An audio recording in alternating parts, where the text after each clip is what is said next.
This training will describe how to record the extent and physical characteristics of archival materials. According to Describing Archives, a content standard, or DAX, the purpose of the physical description element is to indicate both the extent and physical nature of the materials being described. This typically includes information about the number of units being described and their composition. Providing accurate physical descriptions of collections benefit both the researcher and the library.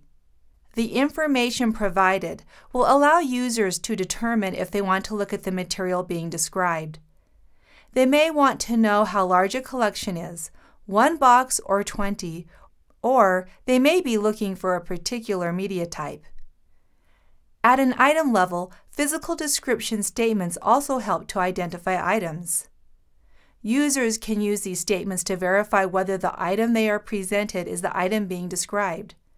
For example, an original daguerreotype of Brigham Young might be identified by its recorded size. Accurate physical descriptions also assist special collections staff in managing materials in the stacks and in maintaining the security of materials in the reading room. Physical description statements include a number of possible components, which may be used in different combinations depending on the level being described. These components include an extent statement, an indication of other physical characteristics and dimensions.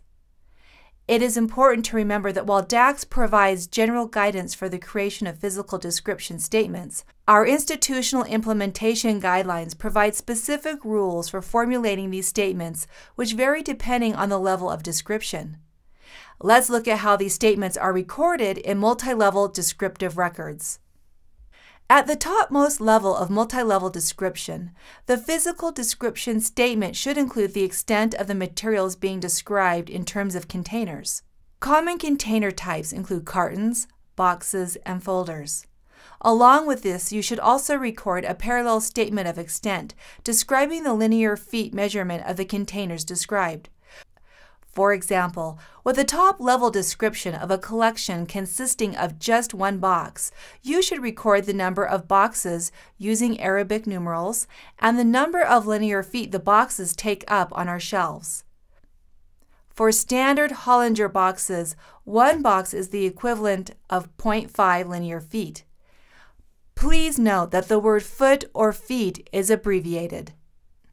For other container types, please consult with the collection management staff for their linear feet conversion.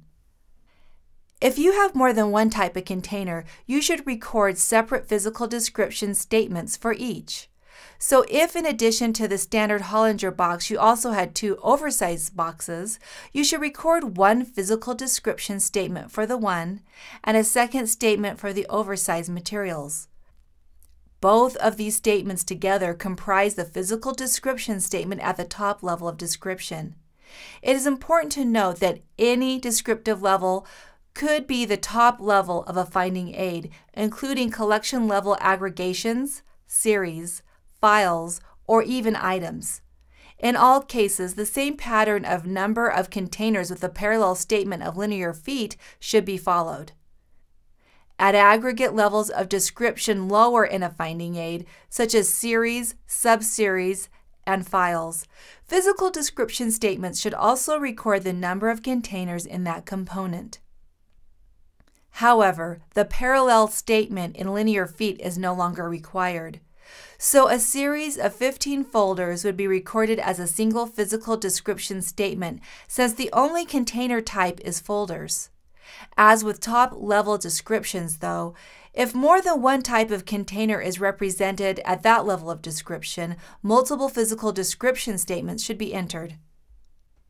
Once we reach the point of item-level description, the rules for creating physical description statements change. According to DAX, if the description of particular media or individual items requires more detail, such as other physical characteristics or dimensions, companion standards should then be used. As we have seen in previous trainings, the companion standard to be used vary depending on the material being described. The most common standard used is Resource Description and Access, or RDA. For film and production video materials, the Archival Moving Image Materials 2nd edition or AMIM2 standard should be used. Recording extent information can be difficult, and the rules to be consulted may vary by material type. If you are involved in a project that will require item-level description, please consult with a manuscript's cataloger for further directions. Additional detail about physical description statements can be found in Section 2.5 of DACS. If you have any questions, please consult your curator.